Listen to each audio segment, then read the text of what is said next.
Hi guys, Harshit this side. I am a student of Hotel Management Radha. So here I am starting my new channel as in COVID क्या होता है कि बच्चे online तो पढ़ रहे हैं लेकिन उन्हें समझ नहीं आता। कहीं कहीं ये होता है कि उनकी क्लासेस में इंटरनेट का इशू आता है। कोई कोई बच्चा यूपी बोर्ड या बिहार बोर्ड से होता है तो उससे कुछ इंग्लिश टर्म्स समझ में नहीं आते हैं, तो इसलिए मैं आज अपना चैनल बनाया है।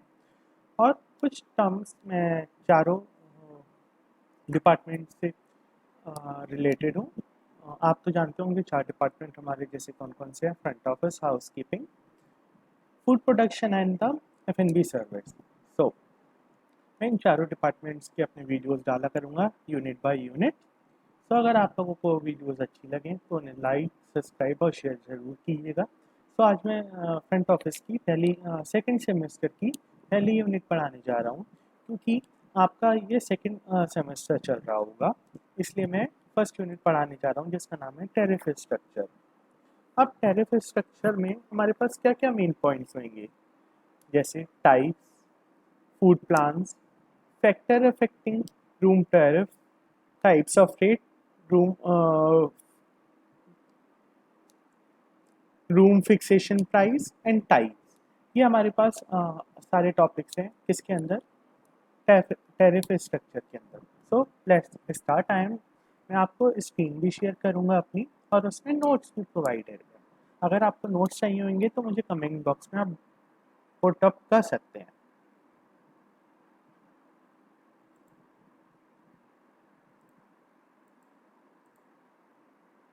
सो मैंने ये पीडीएफ कुछ यहाँ पे एडिट किया है और कुछ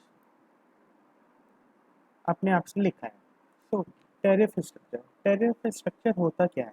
टैरिफ स्ट्रक्चर वो पॉइंट है जिसपे हम रूम रेट लेते हैं। रूम रेट मतलब हमारी जो वन नाइट स्टे होता है होटल में, उसके लिए हमें लेना पड़ता है टैरिफ स्ट्रक्चर। होटल्स के डिफरेंट होते हैं, होटल टू होटल डिपेंड करता है कि वो आपसे एक रूम का चार्ज कितना ले रहे हैं। ठीक है। So check in time. Check in time क्या होता है? This is the time when a guest arrives in a hotel for the purpose of stay only. एक चेक इन टाइम वो होता है तब आपके यहाँ कोई गेस्ट आता है और वो रुकता है फॉर द स्टे ओनली। ठीक है। Checkout time, the time when a guest leaves और vacate his room called checkout time. There are three ways of basis of charging room rent. ये तो हो गई चेकआउट। चेकआउट होता है तब कोई गेस्ट हमारे यहाँ से रूम छोड़ के जा रहा होता है या खाली करके जाता होता है, उस टाइम को हम कहते हैं चेकआउट टाइम। ठीक है। हम चेकआउट टाइम पे और क्या क्या चीज़ कर सकते हैं? चेकआउट टाइम पे हम तब अपना बिल सेटलमेंट करते हैं, जो कि जिस रूम में गेस्ट ने लेके सारी फैसिलिटीज़ ले रखी हैं। ठीक है। उसके बाद ये जो हमारा थ्री वेज हैं, हमारे पास बहुत से वेज होते हैं अपनी रूम रेंट के लिए। ठीक है। एक तो होता है 24 आवर बेसिस। इसमें क्या होता है, the guideline under this basis for the purpose of calculating the room rent is the check-in time। तब हम लेते हैं रूम रेंट तो वो चेक इन कहलाता है, जैसे मैंने आपको भी बताया। A guest have to pay for one day और 24 hour calculated for the check in time. तो तब गेस्ट आता है, सपोज वो आज 10 बजे आया, तो वो 10 बजे ही कल खाली करेगा, ताकि हमारे 24 आवर्स पूरे हो जाएं। और वन डे, हमें उसमें ये मतलब नहीं है कि वो चाहे 12 बजे आया तो अगले दिन वो 12 बजे ही करेगा, अगर वो हमारे पास 2 बजे आता है तो अगले दिन वो 2 बजे ही करेगा। ठीक है। कहीं कहीं ये होता है, हम कुछ होटल्स का टाइम फिक्स्ड होता है, वो आगे पढ़ाऊंगा मैं आपको। फिर उसके आगे क्या लिखा है, under this basis and other bases as well, where the guest stay for a full period of or a part of it. The minimum charge will be for a day. अब हमें इसमें ये मतलब नहीं होता है कि गेस्ट एक दिन रुके या कुछ पार्ट रुके। हम जो उससे चार्ज करेंगे वो पूरे दिन का करेंगे, क्योंकि अगर हमारा रूम वो पूरे दिन के लिए जाएगा, क्योंकि हम उसमें दोबारा गेस्ट को नहीं कर सकते, यूज़ नहीं कर सकता अगर हमारे पास कोई नया गेस्ट आता है तो। Usually this basis adopted by resorts hotel. जो ये 24 आवर बेसिस का होता है ये रिजॉर्ट होटल से होता है। सेकेंड, नाइट स्पेंड बेसिस और नाइट बेसिस। इसमें क्या होता है,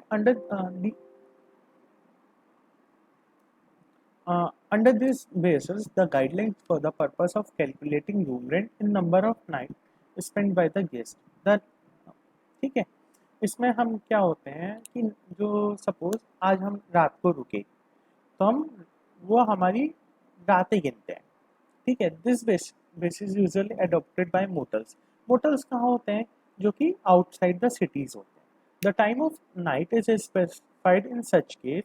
In fact, the number of night are taken into consideration with respect to check-in time.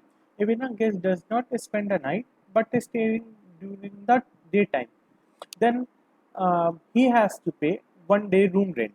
अगर वो रात में भी नहीं रुकता है लेकिन वो दिन में रुकता है तब भी उसे एक रात का पैसा देना पड़ेगा। हमें उससे मतलब नहीं है कि आप रात में रुके या नहीं रुके।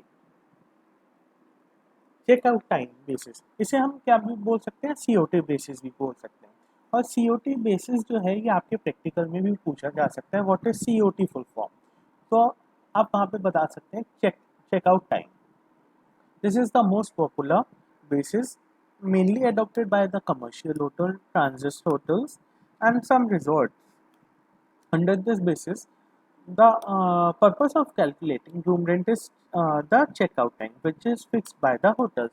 Suppose आप आ जाए 4 बजे, तो अगले दिन आपको 11 बजे रूम खाली करना ही करना पड़ेगा। उनका जो टाइम होता है चेकआउट का वो जो कि फिक्स रहता है।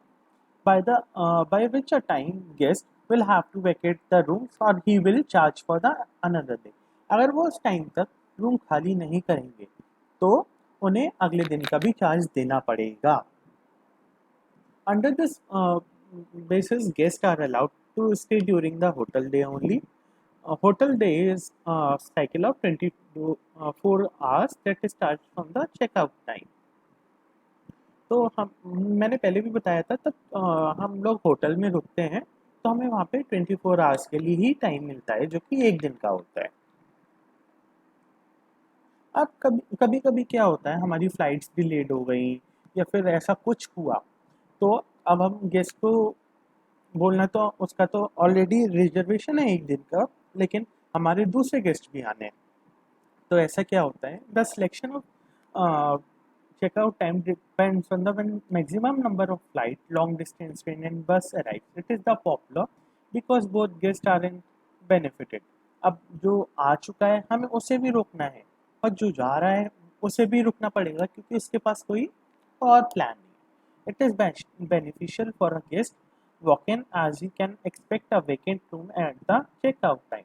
लेकिन सपोज क्या होता है, अगर मैं आज रुका होटल में और परसों कल मुझे खाली करना था, अब मुझे पता चला कि कल तो मेरी ट्रेन कैंसिल हो गई लेकिन अब मैं परसों जाऊंगा। अगर परसों की डेट में कोई वॉक इन गेस्ट आता है तो इसमें होटल को फ़ायदा रहेगा कि होटल वाले उसे वॉक इन गेस्ट को रूम दे पाएंगे।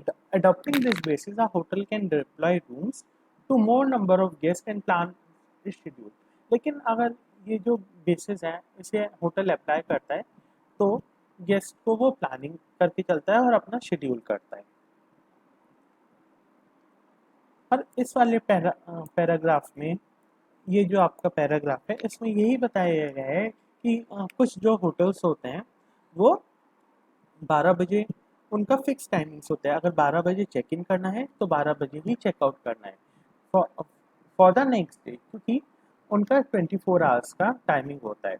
लेकिन कहीं कहीं आपने देखा होगा कि 24 आवर्स के लिए हम पूरा पे करते हैं लेकिन हम चेक इन करते हैं 1 बजे और वो हमसे चेकआउट ले लेते हैं नेक्स्ट डे 11 AM पे। ऐसा क्यों? क्योंकि क्या कहते हैं, जो वो 2 घंटे का डिफरेंस टाइमिंग होता है उसमें हाउस कीपिंग डिपार्टमेंट रूम्स की साफ सफाई करता है ताकि वो अगले गेस्ट को दे सके। फिर day uses basis, this is also known day basis. Day uses basis मतलब जो गेस्ट केवल दिन के लिए यूज करना चाहिए रूम को। This is not an independent basis of charging room rent. This is adopted by hotels in combination with some other basis of charging room rent. Under this basis, guests are allowed to use room during the day time and only for maximum period of 6 hours. अब कभी कभी क्या होता है, हम जैसे बाहर गए, अब हमें घूमने जाना है, तो हम क्या करते हैं 6 आवर के लिए, मतलब 6 आवर तो हमारा मैक्सिमम पीरियड ऑफ टाइम है। और कुछ कुछ होटल्स पे डिपेंड करता है कि वो कितना पीरियड देते हैं, कोई कोई 8 आवर्स भी देता है, कोई कोई 10 आवर्स भी देता है। तो अब हमने क्या करा, चेक इन करवाया and for the day basis use किया उसे and we have checked out. ठीक है, तो हमारा जैसे अगर सपोज एक रूम का रेंट था 2000 रुपीज़, तो हमें वो 2000 रुपीज़ ना दे के हमारा उसमें अमाउंट कम हो जाएगा, जो कि 800 टू 1000 आ जाएगा। उसमें हमें 50% टू 60% डिस्काउंट मिल जाता है। ठीक है, अब आते हैं हम सिलेक्शन और चेकआउट टाइम पे। ओ सॉरी, अब आते हैं हम फूड प्लान। फूड प्लान क्या होता है, कभी कभी हमारे होटल्स में हम लोग फूड प्लान्स भी लेते हैं, जो कि फूड प्लान्स काफ़ी टाइप के होते हैं, ताकि अब कुछ जैसे फॉरेन गेस्ट आए, अब उन लोगों को, कोई फ्रांस से आया तो अब उन्हें फ्रेंच मेन्यू ही चाहिए, उसके अलावा वो कुछ और खा ही नहीं सकता, इंडियन फूड वो खा ही नहीं सकता। तो यहाँ पे हमारे पास कुछ फूड प्लान्स होते हैं रूम टेरिफ में, जो कि इंक्लूडेड होते हैं रूम, कुछ कुछ एकोमोडेशंस होता है और कुछ कुछ पे खाना भी होता है। जैसे अब आप यूरोपियन प्लान की बात करें, तो under this plan guest is offered only accommodation and early morning tea is optional. इसमें क्या होता है, जो गेस्ट होता है उसे केवल एकोमोडेशन मतलब रूम का ही रेंट देना है, उसके अलावा जो मॉर्निंग टी है, अर्ली मॉर्निंग टी, वो ऑप्शनल रहती है, आप ले भी सकते हैं पर नहीं भी। Second plan, continental plan. Under this plan, guest is offered with accommodation and continental breakfast. Early morning tea is optional. All additional charge are considered extra. इस कॉन्टिनेंटल में क्या होता है, आपका जो ब्रेकफास्ट होता है वो फ्री रहता है और एकोमोडेशन रहती है, पर as usual early morning tea is optional. और जो अगर आप और कुछ भी लेते हैं इसमें, तो वो चार्जेबल होता है। अब कॉन्टिनेंटल ब्रेकफास्ट जो होता है, उसमें ये सारे चीज़ें हैं, जैसे fruit juice, fresh can juice हुआ, ब्रेड हुआ, सर्व विद बटर एंड और भी चीज़ें जो होती हैं, प्रिजर्वेटिव्स वगैरह। और आई थिंक फिर उसके बाद आता है टी कॉफ़ी, मतलब उसमें फिर एक होता है बरमूडा पान, जिसे हम बीपीपी बोलते हैं। ये जो प्लान्स हैं, ये आपके प्रैक्टिकल्स में भी पूछे जाते हैं, what is Bermuda plan, European plan, continental plans. तो ये आपको मेन पॉइंट्स लिख सकते हो अगर आप लिखना चाहो तो। So under this plan, guest is offered with accommodation and American breakfast plan. Early morning tea is optional as usual, also known as B&B plan. All additional charges are extra.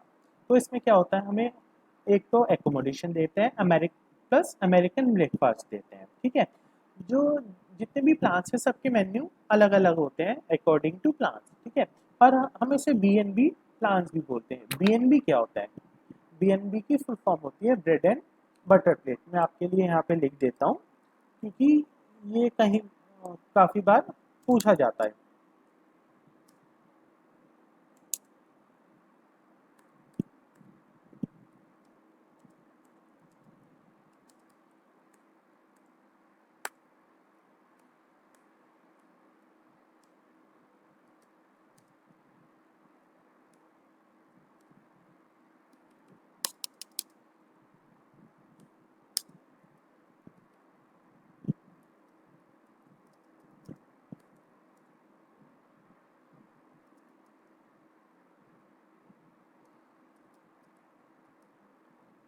Bread and butter.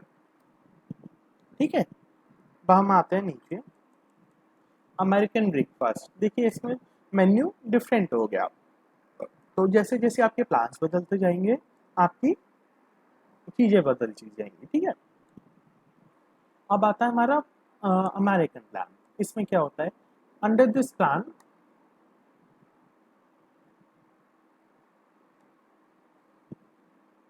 Under this plan, guest is offered accommodation according to majors meals to minors meal. जैसे ठीक है, to measures मील हमारी कौन कौन सी हो जाती हैं? एक तो हमारी हो गई डिनर और लंच, एंड माइनस मील्स क्या होती हैं? Two time, one time breakfast और might be one time evening snacks के साथ, और मॉर्निंग टी इसमें भी ऑप्शनल है। This is also non an all inclusive plan और फुल बोर्ड। ये पॉइंट भी आपसे पूछा जाता है कि ऑल इंक्लूसिव प्लान क्या होता है। ठीक है, फिर आता है हमारा मॉडिफाइड अमेरिकन प्लान। ठीक है, इसमें हम एमएपी बोलते हैं। एमएपी भी आपसे पूछा जा सकता है कि एमएपी क्या होता है। Under this plan guest is offer with accommodation along with one major meal and one minor meal. इसमें हम लोग वन मेजर मील दे सकते हैं, जैसे या तो हमने लंच दे दिया या हमने डिनर दे दिया, और वन माइनर मील या तो हमने उसे ब्रेकफास्ट दे दिया या फिर हमने उसे इवनिंग स्नैक्स दे दिया, और अर्ली मॉर्निंग टी हमारी यहाँ पे भी ऑप्शनल है। This is called as demi pension और हाफ बोल्ड। ये बहुत पूछा जाता है कि डेमी पेंशन क्या होता है। अगर आपकी by chance in future theory plans होते हैं तो कुछ टर्म्स कभी कभी आ जाती है डेमी पेंशन, ये काफ़ी बार पूछा गया है। This facilitate the guest to eat out for one meal. It is usually for groups where meal coupons are provided to guests. Coupon is valid for a day only, and coupons की cost is included in the rent. Suppose क्या होता है, जो facilities होती हैं हमारी, हम उन्हें ग्रुप्स में देते हैं मोस्टली, जहाँ पे हम लोग उन्हें मील कूपन प्रोवाइड कर देते हैं। और जो कूपन होता है वो केवल वैलिड फॉर अ डे होता है, क्योंकि उस पर हम लोग डेट डाल के देख सकते हैं ताकि गेस्ट अगले दिन उसे यूज़ ना कर सके और उसका हमारा मिस यूज़ ना हो सके। ठीक है, अब यूजेस क्या होता है इन प्लान्स के? ठीक है, अब काफ़ी बार कमर्शियल कहाँ होता है, तो कमर्शियल होटल्स क्या क्या प्रेफर करता है? EP, CP and BP. क्यों करते हैं? क्योंकि commercial hotels are situated in urban areas. They are bound to be numerous restaurants in the city. क्योंकि जो कमर्शियल होटल होते हैं वो काफ़ी बड़े होते हैं और वो अर्बन एरियाज में होते हैं, तो वहाँ पे क्या होता है, रेस्टोरेंट बहुत ही कम पाए जाते हैं आसपास के एरिया में। Hence the guest will prefer to keep his option as far as meals are considered. तो वो ये सोचता है कि मैं कहीं बाहर जाने से अच्छा तो अपने होटल में ही खाऊं, तो वही सेफ रहेगा, हाइजीन रहेगा और अच्छा मिलेगा। Moreover the hotel may not have a particular cuisine which the guest like. ठीक है, फिर इसका सेकंड यूज है, on the other hand hotel being situated in urban area would get plenty of chances in guest in their restaurant. तो guest को जो hotel होते हैं ऐसी जगह पे, उन्हें ये भी हो जाता है कि होटल को चांसेस मिल जाते हैं कि गेस्ट उनके रेस्टोरेंट पे आएंगे ही आएंगे। Thus there F&B income is not restricted to the only hotel resident. लेकिन उनकी ऐसा नहीं है कि उनके जो होटल में लोग रुके हैं उनसे ही आएगी, लेकिन बाहर से भी आ सकते हैं। They do offer meal inclusive plan but only to group send by travel agent and company booking for convention and seminars etcetera.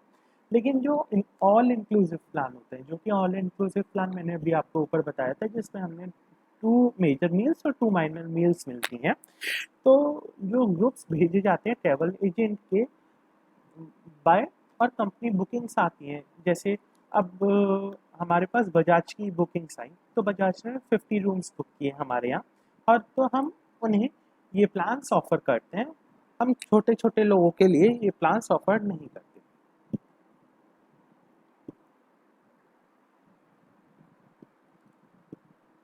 अब आया रिजॉर्ट्स। रिजॉर्ट्स क्या क्या प्रेफर करता है? AP, MAP, because they may be situated in isolated area with hardly any restaurant in the Venice city. जो resorts होते हैं वो तो बहुत ही ज़्यादा लार्ज एरिया में फैले होते हैं, क्योंकि रिजॉर्ट्स ही बहुत ही बड़े होते हैं। ठीक है, तो वहाँ पे तो मुश्किल से ही आपको आसपास के एरिया में कोई भी रेस्टोरेंट मिलेगा, तो वहाँ पे तो गेस्ट को खाना ही खाना पड़ता है। लेकिन हाँ, गेस्ट तब साइट सीइंग के लिए जाता है तो वहाँ पे कभी कभी होता है। तो एन एमएपी भी will be more appropriate modern American plan, वही ऑल डे मील वाला आपका। तो hotel itself from its plans is the hotel relies only the resident for their food and beverage income. लेकिन जो इसमें होटल्स होते हैं वो अपने जो उनके रेसिडेंट्स रुके हैं वो उनकी फूड और बेवरेज इनकम पे डिपेंड होते हैं, ठीक है. EPCP are the most popular adopted in commercial and transit hotels. They are get business as client who normally have their major meal in independent restaurant, and commercial hotel get plenty of walk-ins. Go plan. This is not food plan inclusions, but a kind of service provided by chain hotels. In this, guests provide with a temporary credit facility, and they can settle their bill as last stay of their tour program. Guests who come through travel agent attached to the hotel or regular guest can avail this plan. ये ऐसा कोई plan नहीं है वैसे जो कि आपसे पूछा जाए, लेकिन कभी कभी क्या होता है जो कि चेन्स होटल्स होते हैं ना उनका अपना वो क्रेडिट कार्ड फैसिलिटीज बना लेते हैं. सपोज अब ताज का बात करें हम, सपोज ताज ने कोई एक क्रेडिट कार्ड फैसिलिटी बना ली, उसमें उसने 5000 किसी गेस्ट ने 5000 का रिचार्ज करा लिया, ठीक है. तो अब गेस्ट पहले गया ताज मुंबई में, तो उसने वो टेम्परेरी वाला वहाँ यूज़ कर लिया, फिर वो आया ताज आगरा में, उनने वहाँ यूज़ कर लिया, लेकिन जो जितना भी सेटल करेगा वो बिल वो लास्ट स्टे के दिन ये पे करेगा, ठीक है. If a guest stay in different hotel the same chain, of course his tool his will be forwarded to next destination every time he changes the place of his stay. The guest can make the payment as he visit belonging to the same chain. कभी कभी क्या होता है कि guest किसी एक ही chain के different hotels में रुकता है, तो हम लोग क्या करते हैं जो उसकी जितने भी बिल्स हैं हम लोग नेक्स्ट डेस्टिनेशन वाले होटल पे भेज देते हैं. तो गेस्ट क्या कर सकता है वहीं पे सारा पेमेंट एक साथ कर सकता है. ये बहुत फायदे वाली चीज होती है गेस्ट के लिए. अब आते हैं हम लोग फैक्टर अफेक्टिंग रूम टेरिफ. कभी कभी क्या होता है कि रूम को हमारी जो अफेक्ट करती है क्या क्या चीज कर सकती है, ठीक है. तो हम वो पढ़ते हैं. Cost: the total expenditure that is incurred in providing room service product to the ultimate consumer of the hotel service is the guest. The higher the investment that has been made in a property, the higher would be the room rent. सबसे बड़ी क्या, अब जो guest होता है वो कभी कभी अपने बजट को लेके चलता है. कोई गेस्ट होता है जो 5 स्टार में रुकता है, कोई गेस्ट होता है जो 3 स्टार में, कोई और कोई 1 स्टार में. तो हमें गेस्ट के अकॉर्डिंग रूम को प्राइस रखना पड़ता है और हमें उसके अकॉर्डिंग ही रूम्स को बनाना पड़ता है, ताकि अगर हम उसे रूम यूज़ करने को दें तो हमारा भी लॉस ना हो और उस गेस्ट का भी लॉस ना हो, ताकि वो हमारे रूम में आके रुक सके और उसे हम अच्छी लेवल की सर्विस दे सकें. अब आई लेवल ऑफ सर्विस की बात. और होटल ही ऑफरिंग अ बेस्ट सर्विस और more like spa, gym, banquet, especially restaurant, etc. will charge a higher room rent in comparison to other offering limited. हमें जो लेवल ऑफ सर्विस है वो तो अच्छी देनी ही देनी है, लेकिन जो एक्स्ट्रा सर्विसेज हैं, जिम हुआ, आपका बैंक्वेट हुआ, अगर वो आप अपने रूम में ऐड करके दे रहे हैं तो वो लिमिटेड सर्विस होती है अदर होटल्स में in comparison to other hotel. Amenities, ये क्या होती है अमेनिटीज़, कभी कभी हमारे रूम्स में भी पाई जाती हैं, जैसे टी कॉफ़ी के पाउचेस, तो ये हमारी अमेनिटीज़ में प्रोवाइड होती हैं. और टॉवल्स हुए और चीज़ें, शैम्पू हुआ, सोप हुआ, ये हमारी अमेनिटीज़ में आती है. Hotel provided more amenities in room will charge higher price for the rooms. जितनी ज़्यादा अमेनिटीज़ होंगी उतनी ज़्यादा हमारे रूम रेंट्स बढ़ेंगे, ठीक है. फिर फूड. फूड का क्या होता है, फूड के हमारे पास जितने भी प्लान थे will also effect room prices. जैसे अगर हमने ऑल इंक्लूसिव प्लान लिया, तो ऑल इंक्लूसिव प्लान में तो हमारा रेट ऊपर जाएगा ही जाएगा. क्यों? क्योंकि हमें वहाँ पे खाना भी मिल रहा है और रहना भी मिल रहा है, ठीक है. और कंपटीशन, आजकल कंपटीशन इतना है मार्केट में, जैसे हमारे ओयो किचन हुई, तो वो केवल रूम 800 टू 900 में अच्छे से अच्छा रूम मिल जाता है, लेकिन उसकी सर्विस इतनी अच्छी नहीं रहती जितनी 5 स्टार या 3 स्टार होटल की ब्रांडेड चेन्स की रहती है, लेकिन बंदा जो भी गेस्ट होता है वो वहीं पे रहने को प्रेफर मांगता है। Next, target market. The target market governs the rate of the hotel price on the basis of spending power of the target guest. अब टारगेट हमें मार्केट को तो टारगेट करना ही करना है, तो हम क्या करते हैं, हम अपने रेट बनाते हैं। ठीक है, hotel priced on the basis of the spending power of the target guest. तो अब हमें गेस्ट को टारगेट करना है कि उसकी स्पेंडिंग पावर कितनी है, हम उससे कितना पैसे ले सकते हैं। तो हमें गेस्ट का सर्वे लेना होता है कि ये कितना खर्च कर सकता है, उसी पे हम रेट बनाते हैं। लोकेशन, लोकेशन तो सबसे बेस्ट मेन पार्ट होता है टेरिफ का। जैसे डाउनटाउन होटल हुए, रिजॉर्ट्स हुए। अब रिजॉर्ट्स की बात करें तो क्या होता है, रिजॉर्ट्स आउटर सिटी में होते हैं, तो कभी कभी रिजॉर्ट्स कम पैसों में भी दे देते हैं। अब एयरपोर्ट हुआ, एयरपोर्ट के पास जितने भी होटल्स होते हैं सारे एक्सपेंसिव होते हैं, क्योंकि होटल एयरपोर्ट के पास गेस्ट इजीली पहुंच सकता है होटल में। तो वो जितना आपका सिटी के अंदर जाते जाएंगे उतना आपका रेट बढ़ता जाएगा, जितना सिटी के आउट आते जाएंगे उतना आपका रेंट बढ़ता जाएगा। लेकिन कभी कभी क्या होता है, सी फेसिंग, जैसे यहाँ पे लिख रखा है, sea facing are more expensive than other hotel. कुछ व्यू फेसिंग होता है। अब जैसे सी फेसिंग है तो हमें अच्छा व्यू चाहिए, तो हमें उसके लिए पैसे ज़्यादा खर्च करने पड़ेंगे। रूम टेरिफ, अब यहाँ पे आते हैं room tariff. Room rates of hotels are technically known as tariff, but is a statutory on the part of the hotel to display tariff to the guest. These are two-way tariff structure or tariff card. Tariff structure दो type के होते हैं, tariff card और tariff board. अब tariff card क्या होता है, ये जो होता है large and medium size hotels में यूज होता है।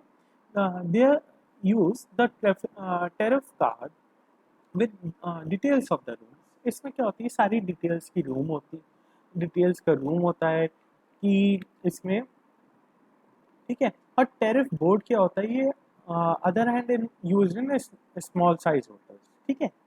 ये छोटे होटल्स में यूज होता है। The board is place behind the reception, reception के पीछे रखा जाता है, और counter will be visible to all the guest, ताकि वो सबको विजिबल भी रहे।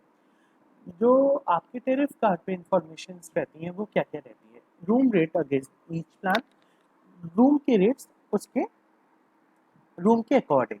सपोज डबल बेड है तो आपका 1800, स्वीट है 3000, डीलक्स है तो 1000। तो इसके हिसाब से government taxes applicable, example tax, entertainment tax, और जो भी गवर्नमेंट के टैक्सेस होते हैं। Other charges levied by the management of the hotels, example service charge. अब आपको कोई होटल सर्विस देगा तो वो ऑफकोर्स अपना सर्विस चार्ज तो लेगा ही लेगा। Basis of charging of room rates, अब आपका चार्जिंग रूम रेट्स जो कि different types of room. brief description facilities about are available in the hotel।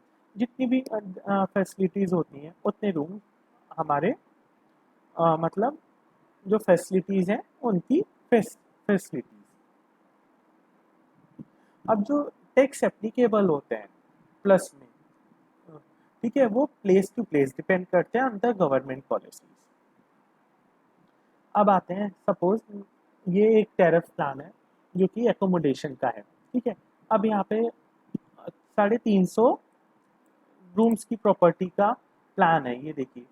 EP का 4000 जिसमें हमें केवल रूम मिलेगा, सीपी का 5000 जिसमें हमें ब्रेकफास्ट मिलेगा, एपी का जिसमें 8000 वन मील, और एमएपी में 6500। एपी में हमें सब चीज़ मिल जाती है। तो ये सिंगल ऑक्यूपेंसी के लिए। अगर हम इसे डबल ऑक्यूपेंसी पे लेते हैं तो उसके चार्जेस अलग से हट जाते हैं, बढ़ जाते हैं, ठीक है। जैसे ईपी यहाँ पे है 7000, यहाँ पे है सिंगल ऑक्यूपेंसी के लिए 4000। फिर यहाँ पे स्वीट्स है तो स्वीट का यहाँ पे बढ़ गया 5000, सीपी का, इस तरह से रेट्स बढ़ जाते हैं। और जो हमारी ये एक तरह से आपका टैरिफ कार्ड शो हुआ है, ठीक है। अब इन चीज सबकी तो हो गई बात। अब हम आते हैं जो रूम रेट्स होता है, रूम रेट्स कभी, ठीक है, is the standard price determine the by the management guest, by the management, जो होटल की मैनेजमेंट होती है वो डिसाइड करती है कि हम स्टैंडर्ड प्राइस क्या रखेंगे फॉर एवरी गेस्ट।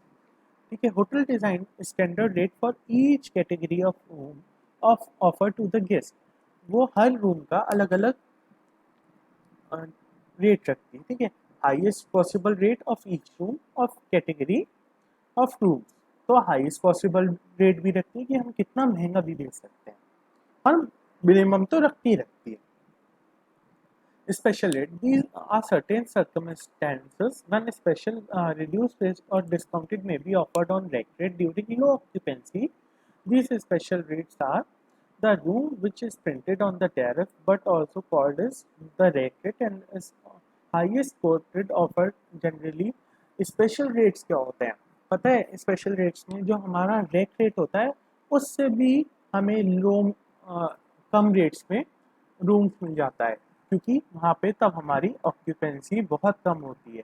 तो गेस्ट को तो होटल को तो अपना रूम बेचना है, तो वो हमें रैक रेट से भी कम उसमें बेच सकती है प्राइस में। ठीक है, और रैक रेट क्या होता है? रैक रेट होटल का स्टैंडर्ड रेट, जो कि कभी कम ही नहीं होता, लेकिन मैंने आपको बताया ना कि स्पेशल रेट्स में वो हमें रैक रेट से भी कम में दे देती है। तो फिर rack rate standard rate for each category of room offer to the guest, these are highest possible rates for each of category of room. ठीक है, स्पेशल रेट्स मैंने ये आपको बता दिया अभी, तो इसे बार बार बताने की जरूरत नहीं है। Corporate rates. These are these are the promotional rates attached to the corporate market segment. These are generally 10 to 20% below the rate rates. कभी कभी क्या होता है, जो कॉर्पोरेट्स हमारी बड़ी बड़ी कंपनीज हैं, तो हम उन्हें 10 to 20% डिस्काउंट दे देते हैं बिलो द रेट रेट। ठीक है, तो बस ठीक है। फिर आता है हमारा पैकेज रेट। इट्स कवर और expenses of accommodation, transportation, sight seeing, मतलब इसमें हमारी सारी चीज़ें होती हैं। हम इसमें बनाते हैं आइटनरी। ठीक है, कभी कभी जो बाहर से गेस्ट आता है उनके लिए, और कैन बी मीटिंग और मैरिज और हॉलीडे पैकेज, तो इसमें सारी चीज़ें होती हैं इसमें। लेकिन हमारा टाइम फिक्स होता है कि मतलब ये 4 दिन और 3 रातों के लिए आएगा, या 3 रातें 2 दिन के लिए आएगा। ठीक है, फिर आता है हमारा seasonal rate. Depending on the desirability of a location of a particular time of the year, destination may have a high or low season rate also accordingly. Seasonal rates क्या होते हैं? Seasonal rates वो होते हैं, suppose आप कहीं घूमने जा रहे हो गर्मियों में। गर्मियों में आप कहाँ घूमने जाओगे? पहाड़ वाली जगह, ताकि आपको कुछ ठंडक मिले। तो सीजनल रेट्स में वो होते हैं। अब जो आप कभी भी जा सकते हो, आप ठंडों में जाओगे तो वहाँ पे आपको नॉर्मल क्लाइमेट मिलेगा, ह्यूमिडिटी मिलेगी, तो वहाँ के ठंडों में रेट्स ज़्यादा होंगे अकॉर्डिंग टू गर्मी। तो अगर आप अगर सपोज आप नैनीताल जाते हैं, तो नैनीताल में बर्फ़ कब पड़ती है? जनवरी दिसंबर के टाइम। तो उसमें वो लोग अपने होटल्स के रेट बढ़ा देते हैं, क्योंकि वो उनका सीजनल रेट होता है। फिर आता है एडवांस परचेज रेट। ये अभी भी नया नया कॉन्सेप्ट आया है। तो क्या होता है इसमें? डिस्काउंट और given on room booking done in advance. Discount depend upon advance period and number of rooms book. तो इसमें क्या होता है कि हमें डिस्काउंट तो दिया जाता है, लेकिन हम कितना पहले बुक कर रहे हैं और कितने नंबर ऑफ रूम बुक कर रहे हैं, ये उस पर डिपेंड होता है। अब आता है हमारा week week end weekend rate. तो कभी कभी क्या होता है, हम लोग वीक डेज और वीकेंड डेट्स में बहुत फर्क आता है। वीकेंड डेट्स सैटरडे संडे होते हैं, तो सैटरडे संडे में सब लोग बिजी तो होते नहीं है, सबकी छुट्टी होती है, तो वो लोग सोचते हैं हम लोग भी घूमने निकल जाएं, इसलिए वीकेंड जो रेट्स होते हैं वो थोड़े से हाई होते हैं instead of week days rate, और उनकी जो ऑक्यूपेंसीज होती हैं वीकेंड्स की वो हाई रहती हैं। Day and half day rates, ये मैंने आपको पहले भी बताया है कि हम डे यूज़ भी ले सकते हैं और हाफ डे यूज़ भी ले सकते हैं for few hours, might be 6 hours, 8 hours और 10 आवर्स। ठीक है, अब आया हमारे पास group rate, GIT, guest in transaction. ये क्या होता है, तब कोई ग्रुप आता है 15 गेस्ट और मोर, based on the discretion of the management, the group leader may be given a complimentary room for a minimum 50 paying customer. Guests who do not do any of the above group are called FITs, free individual table, that is they are not a part of any group or company enjoying special rates. तो इसमें क्या होता है, group rates में हम लोग उन्हें थोड़ा सा डिस्काउंट दे देते हैं, और जो गेस्ट इन्हें लाता है हम उसे एक रात फ्री दे देते हैं, तो वो फ्री इंडिविजुअल ट्रेवलर्स कहलाता है। व्हेन दीज इंडियंस और domestic clientele they are refuse, they are, जो इंडियन क्लाइंटल्स होते हैं वो हमारे DFIT कहलाते हैं, डोमेस्टिक फ्री इंडिविजुअल ट्रेवल। ठीक है, if the guest is not a domestic travel, he is a foreigner, then he called FFIT, foreign free individual traveler। आपसे FIT काफी बार पूछा जा सकता है कि FIT क्या होता है, तो आप सिंपल फ्री इंडिविजुअल ट्रेवल, ये आपके प्रैक्टिकल में भी पूछा जा सकता है। टूर रेट, दीज आर, आपको टूर्स तो मालूम ही होगा कि टूर्स क्या होते हैं, आपने कभी कभी दीज आर, मैं पहले इसमें से पढ़ा देता हूँ। These are special discount that are given to wholesaler who operate series of tour for group arriving and departure together। कभी कभी क्या होता है, आप भी टूर पे जाते होंगे, सपोज कभी आपने पैम्पलेट देखा होगा तो उस पर देखा होगा कि 80,000 में 6 days 9 6 days and 5 nights Dubai tour, 4 star pack, 4 star hotel, accommodation, transport, sight seeing and the food. तो ये सारी फैसिलिटीज इंक्लूड होती हैं। इसमें क्या होता है, जो ग्रुप आएगा एक ही साथ और वो भी जाएगा एक ही साथ, इनकी डेट फिक्स होते हैं कि कब जाना है और कब आना है। अब CGR और CVGR में बहुत बड़ा डिफरेंस है, ठीक है, तो इसे आप ध्यान से समझिएगा, ये काफ़ी बार एग्जाम्स में भी आता है और प्रैक्टिकल्स में भी पूछा जाता है। कंपनीज विच, तो company guarantee rate, CGR, company which regular guaranteed business to the hotels are given discount। Suppose कोई कंपनी है, वो आ रही है रेगुलर बेसिस पे, तो हम उसे डिस्काउंट देंगे ही देंगे, ठीक है।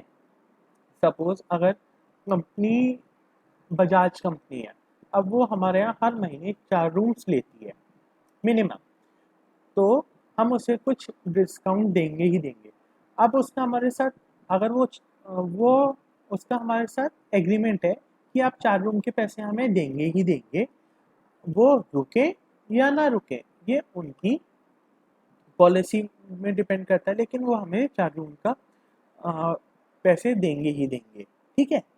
तो हम उन्हें उस पर थोड़ा सा डिस्काउंट दे देते हैं। अब आता है volume guarantee rate, CVGR, based on room night potential of the different companies, certain hotel give special rates to which contribute a large volume of room night। Suppose कभी कभी क्या होता है कि कोई गेस्ट आया और उसने खूब सारे रूम बुक कर लिए फॉर एक रात के लिए, तो हम उसमें उसे थोड़ा सा डिस्काउंट दे देते हैं इसलिए, ठीक है। The higher volume of business, the higher was the percentage, जितने रूम ज़्यादा उतनी ज़्यादा discount. For this purpose all those companies which offer a large quantum of business could be A-rated as contribution figure if the company would be dropped to B or even C for those relative poor volume of business।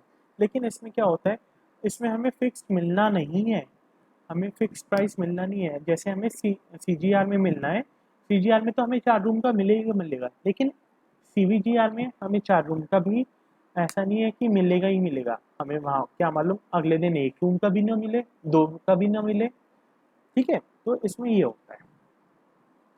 अरे employ rates क्या होते हैं, employ rates वो होते हैं जो कि major hotels की चेन होते हैं। सपोज अगर मैं ताज में काम करता हूँ तो वहाँ पे क्या होता है कि rate for all employees eight there member hotels with a chain. Suppose मैं ताज में काम करता हूँ, तो अगर मैं किसी ताज मुंबई में काम करता हूँ और अगर मैं ताज दिल्ली में रुकूंगा तो वहाँ पे मुझे कुछ डिस्काउंट मिलेगा ऑन द रूम। तो लेकिन ये जो होता है ये बेस्ड होता है availability of space and policy of individual hotel, कि वो कैसे, उनकी पॉलिसीज क्या डिपेंड है। Travel agent rate, travel agent provide substantial volume of business to the hotel, hence offer them is discounted commissions। तो उन्हें सपोज ट्रैवल एजेंट ने कोई बुक किया, किसी को होटल बुक करवाया, तो उसे जो होटल है वो कुछ कमीशन देगी डिस्काउंटेड रेट पे। गवर्नमेंट रेट, ये जो कि गवर्नमेंट्स बुक करवाती है अपने ऑफिशियल ट्रैवल और ऑफिशियल पर्पस के लिए। एजुकेशन रेट, एजुकेशन रेट्स क्या होते हैं जो कि स्टूडेंट्स को प्रोवाइड होते हैं, education who have a limited travel budget, क्योंकि उनके पास ट्रैवल बजट होता है। मेंबरशिप, मेंबरशिप कभी कभी क्या होते हैं, होटल्स कुछ अपने मेंबरशिप प्रोवाइड करवाते हैं जिसमें वो लोग 50% on the room rate, 20% on the food and beverages, 20% on the house keeping departments में ऑफ करके देते हैं, लेकिन इनकी हमें मेंबरशिप लेनी पड़ती है फॉर द ईयर। वो होटल टू होटल डिपेंड करती है कि कितनी है। इंट्रोडक्टरी रेट, इंट्रोडक्टरी रेट्स क्या होते हैं, जो होटल अपनी सर्विसेज को प्रोवाइड करते हैं उसके। कॉम्प्लीमेंट्री रेट्स वो होते हैं जो कि hotel does not charge for the room rent from a guest, they are provided tour to group leaders, tour operators, travel agencies and local. अभी जो मैंने आपको बताया था ना कि टूर ऑपरेटर्स वगैरह अगर बिजनेस देते हैं तो उन्हें कभी कभी रूम्स रेट पे डिस्काउंट मिल जाता है, तो वही चीज़ मैंने आपको बताई। प्रमोशनल रेट, कभी कभी होते हैं CIP फॉर पब्लिक प्रमोशंस, तो हम लोग उन्हें देते हैं। ऑफ सीजन रेट, कब जो हमारा ऑफ सीजन रेट, अब मैंने अब जैसे आपको अब बताया था कि अगर गोवा है, अब सपोज आप रहते हैं दिल्ली में, अगर आप गोवा गर्मियों में जाएंगे तो वहाँ पे सीज़न ऑफ मिलेगा। क्यों? वहाँ पे लोग ठंडों में आना पसंद करते हैं, इसलिए ताकि हमें थोड़ी सी गर्मी मिले ऑफ जाके। अगर आप गर्मी से गर्मी वाली जगह जाओगी तो फिर आपको वहाँ पे सीज़न ऑफ मिलेगा। स्टाफ डिस्काउंट मैंने आपको एम्प्लॉय डिस्काउंट बताया अभी। अब आया आपका एयरलाइन और क्रू डिस्काउंट। ये बहुत फेमस डिस्काउंट होता है जो कि आपके प्रैक्टिकल में भी पूछा जाता है, ठीक है। तो प्रैक्टिकल में सपोज क्या होता है, आपसे पूछेंगे कि एयरलाइन डिस्काउंट कौन से होते हैं, तो आपको ये बताना है for the crew members airline are given discounted, क्योंकि जो जैसे इंडिगो हुई, अब इंडिगो ने नोवोटोल से कर लिया टाई अप कि हम आपके इतने रूम्स तो लेंगे ही लेंगे फॉर द मंथ, तो अब उस पे उन लोगों ने उसे डिस्काउंट दिया कि अगर आप इतने हमें गेस्ट देते हैं तो ठीक है, वरना हम आपको इतना डिस्काउंट नहीं दे पाते हैं। और ये रूम नाइट्स डिपेंड करती हैं कि वो लोग कितनी दे रहे हैं। Crib rate, reduced rate are applicable for children below 5 years। Crib rate, crib क्या होता है? क्रिब रेट तो मालूम है कि क्रिब रेट ये होता है कि जो कि आपका 5 साल से कम का बच्चा है, ये उसके लिए होते हैं। क्रिब क्या होता है?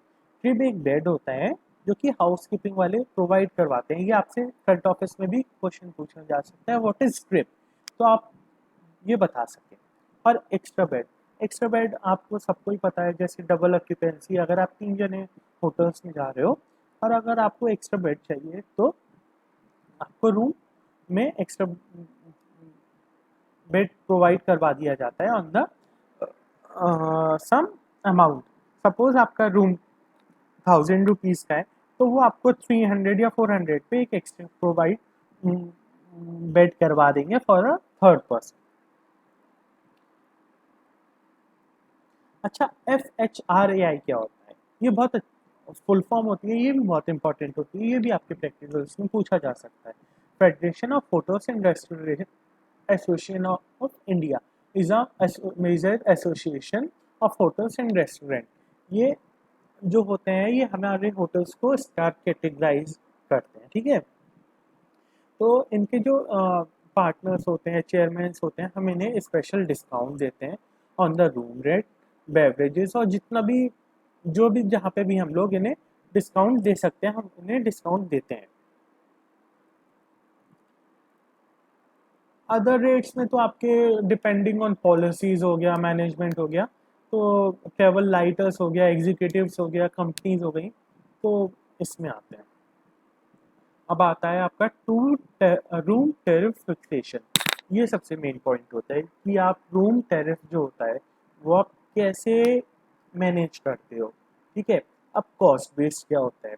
कॉस्ट बेस्ड वो होता है, cost based pricing is a room determination technique that covers the basic cost of a operation at a level given of services predetermined percentage of return on investment। Suppose आपकी जो level of service दे रहे हो room में, आप fooding की जितनी भी service दे रहे हो, एक तो उसका कॉस्ट और डिटरमाइंड ऑफ इन्वेस्टमेंट, मतलब आपको उससे कितना प्रॉफिट मिलना चाहिए। सपोज आपका 100 रुपीज़ का रूम है, उसमें आपका 100 रुपीज़ का खर्चा आ रहा है, कॉस्ट, केवल कॉस्टिंग। अब आपने इस पे लगाया 30% प्रॉफिट, तो 100 पे अगर हम 30% का प्रॉफिट लगाएंगे तो वो पड़ गया हमारा 30 रुपीज़। तो हमारा जो सेलिंग प्राइस हो जाएगा वो हो जाएगा हमारा 130 रुपीज़। ठीक है। तो कॉस्ट बेस्ड ये होता है। अच्छा, रूल ऑफ थंब भी बहुत अच्छा वो है। रूल ऑफ थंब में क्या होता है, हम लोग ना रूम की जो कॉस्टिंग होती है, अगर हमने किसी एक स्क्वायर फीट पे एरिया पे अगर हमने रूम में 1000 रुपीज़ लगाए और उस रूम का एरिया है 100 स्क्वायर फीट, तो रूम वो हमारा आएगा 10 रुपीज़ स्क्वायर फीट। तो हमारी कॉस्ट पर रूम हो जाता है, और रूम कॉस्ट हो जाती है cost of land construction fixtures is equal to total number of room. ठीक है, ये होता है। लेकिन जो रूल ऑफ थंब होता है इसमें कुछ ड्रॉबैक्स होते हैं कि कभी कभी इन्फ्लेशन हुई, ऊपर नीचे हुए, कॉम्पिटिशन हुए, फिक्स एक्सपेंसेस हुई, हमारी ये चीज़ें नहीं निकल के आती। ठीक है। और जितना हमने इस पे इन्वेस्ट किया है हमारा वो नहीं आता। और कभी कभी ये क्या सोचते हैं ये लोग, 70% हम हमेशा ऑक्यूपेंसी रखेंगे, लेकिन कभी कभी ये भी अचीव नहीं हो पाती। और जो पॉइंट से डज नॉट कंसिडर डेप्रिसिएशन, हमारी अब डेप्रिसिएशन नहीं हो पाती कॉस्ट की।